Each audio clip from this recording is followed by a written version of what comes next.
Qëto do më ne kom prit qëto edhe këto i hangër. Asnjë frut në arat e Kosovë Bllakajt nga Kovraga e Stogut nuk do të vilet këtë vjesht.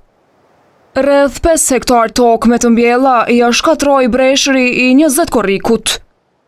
Në më pak se 10 minuta, ju shkatrua krejt plantacioni, kryesisht me mall. Vetëm që kam betë thë. Prej tokës që punon prej fëmiris, këtë vit, Bllakaj priste të paktën 80.000 euro fitim. Tana kanë pas më qenë klasa e parë, se i konë trajtu me mirë, spërkatën e mirë, tujtën e mirë.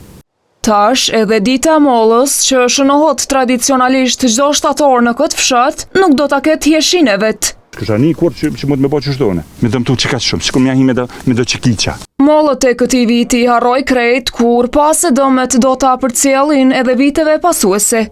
Tash, e vetëmja situatë është që këto me shpetu për vitin e arshëm, po gjendja është kaotike.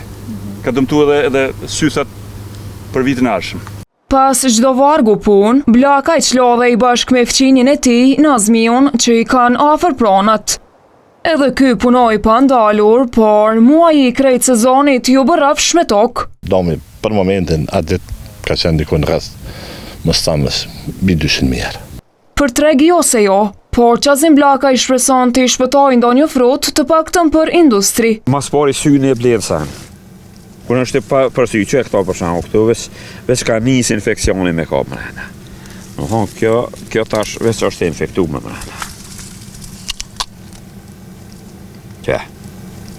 Do thonë kjo se pret as shtatuar. Krejt dëshmit për dëmet e bujqve i Stogas i ka kompletuar për 8 ditë drejtori i bujqësisë Artan Gegaj. Gegaj thot se dëmet vetëm në tokat bujqësore arrin në afro 2.9 milion euro. Vitet e funit është për fatkeqësive më të mëdha që na kanë ndodhur, ku vlera dëmit vetëm në bujqësi nga 405 kërkesa ka vlerën për 2.850.490 euro. Raporti tashmë është dorëzuar në Ministrinë e Bujqësisë për kompensim. Puna primare të në është bujqësia, çka mbjellin, do më thonë edhe mandej qatë kurrin e kanë precisoj punë edhe nësa ta lehen në mshirë të fatit edhe nuk kanë bështetje, normal që këmë konë shumë e ranë edhe për ta. Megjithatë, Ministria nuk i ka treguar televizionit nëse ka nisur shqyrtimin e raportit për kompensimin e dëmeve. Qëtu rrethona që janë momentale që tash na nuk jem shans në vitin e ardhshëm me investu. Na jem pasuri kombëtare për qëtë fush, për bujqësi. Na do të presim 10 ditë, ne si farmer jem të organizuar, do të reagojmë, nuk do t'ja falim.